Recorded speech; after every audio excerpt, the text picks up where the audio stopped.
Earlier this year, our government presented Budget 2023, which forecasts a $2.4 billion surplus for the 2023-2024 fiscal year.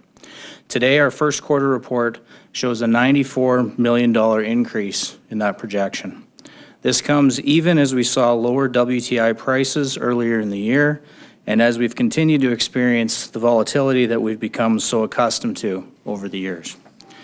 Our positive numbers today are a testament to the resilience we continue to build in the province's finances and in Alberta's economy as we retain our position as the economic engine of Canada.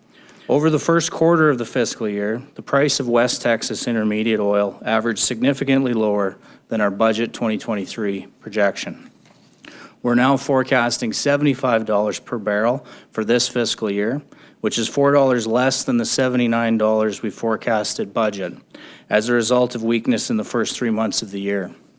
We know how much lower WTI prices can affect our bottom line, which is why it's encouraging to see that prices today, as they've been in recent weeks, are once again above our budget projection. Under this forecast, there'd be $2.6 billion going to pay down debt automatically, so to speak, and then another $2.6 billion to go into the fund to be spent either for further debt repayment, an investment in the Heritage Trust Fund, or a one-time expense that wouldn't increase operational expenses going forward. The Premier has a lot of mandate items she's given to other ministries. I'm sure there will be a lot of proposals for creative ways to spend that money to help Albertans. I'll probably, if I get a vote, and I'm sure I will, I would probably bring us back to further debt repayment. Just seeing the rate increases as we refinance some of our debt going forward.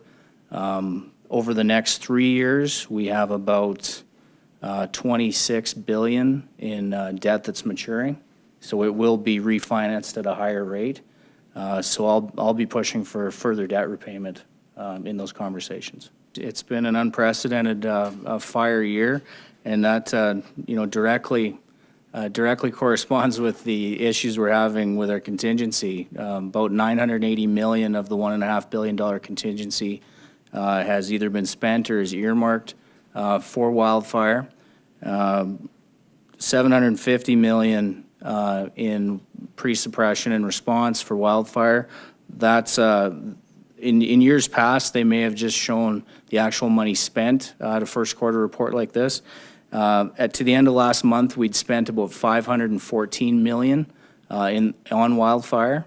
We've earmarked it and left some room out to $750 to get us to the end of the season. And there's $175 million in the disaster response program provincially. We think we may get up to $75 million of that back from the federal government over time, and then another $55 million almost entirely to support evacuees through evacuation payments through the Housing and Community Social Services Ministry.